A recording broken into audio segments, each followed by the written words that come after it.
Supreme court का और chief justice का बहुत आभारी हूं कि सुबह सुबह हमारे वकील साहब ने कोर्ट में मेंशन किया। सुप्रीम कोर्ट ने मामले को सुनने के लिए हमें आज शाम का समय दिया और सुप्रीम कोर्ट ने कहा कि क्योंकि आप हाई कोर्ट अभी जा सकते हैं, आपके पास इन सीढ़ियों के बीच में एक सीढ़ी है, तो आप पहले उस सीढ़ी पे जो है अपनी बात रखिए। और मुझे लगता है ये बात ठीक है, इसके अंदर कोई गलत बात नहीं है। तो सुप्रीम कोर्ट ने कहा कि आप माननीय हाई कोर्ट के पास अपनी बात रखें, तो हम हाई कोर्ट के अंदर जो है अब जाएंगे और अपनी बात रखेंगे और हमें पूरा यकीन है कि कोर्ट जो है हमें रिलीफ देगा। तो लगता है कि जल्दबाजी में ये अति उत्साह में सुप्रीम कोर्ट चले गए, जबकि हाई कोर्ट का रास्ता था बीच में। उम्मीद थी कि पहले जाना चाहिए था, लेकिन डायरेक्ट सुप्रीम कोर्ट जाना लगता है कि कदम सही नहीं था।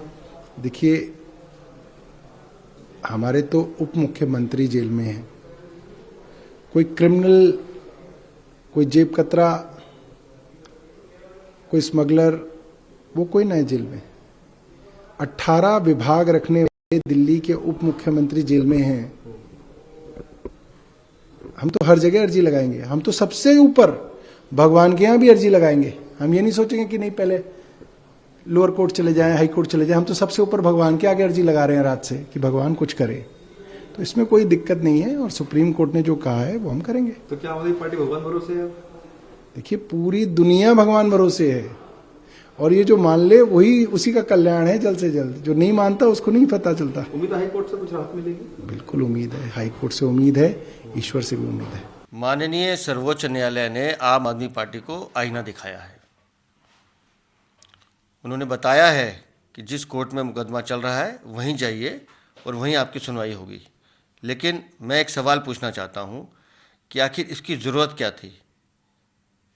कल ही तो हाईकोर्ट का निर्णय आया था, 5 दिन का रिमांड है, मनीष सिसोदिया को बोलने दीजिए। लेकिन मेरी जो जानकारी है, मनीष सिसोदिया जांच से बचना चाहते हैं, वो जवाब देना नहीं चाहते। लेकिन न्यायिक एजेंसी अपना काम कर रही है और अरविंद केजरीवाल और उनकी जितनी भी टीम है, जितना मर्जी हो हल्ला कर लें, अल्टीमेटली सच सामने आएगा। अगर वो उच्चतम न्यायालय के फैसले के बाद भी न्यायालय के निर्णयों के ऊपर उंगली उठाते हैं तो ये उनके करैक्टर को दिखाता है। अरविंद केजरीवाल, आम आदमी पार्टी, पूरी टीम जो है उनका काम है झूठ बोलना, झूठा प्रचार करना।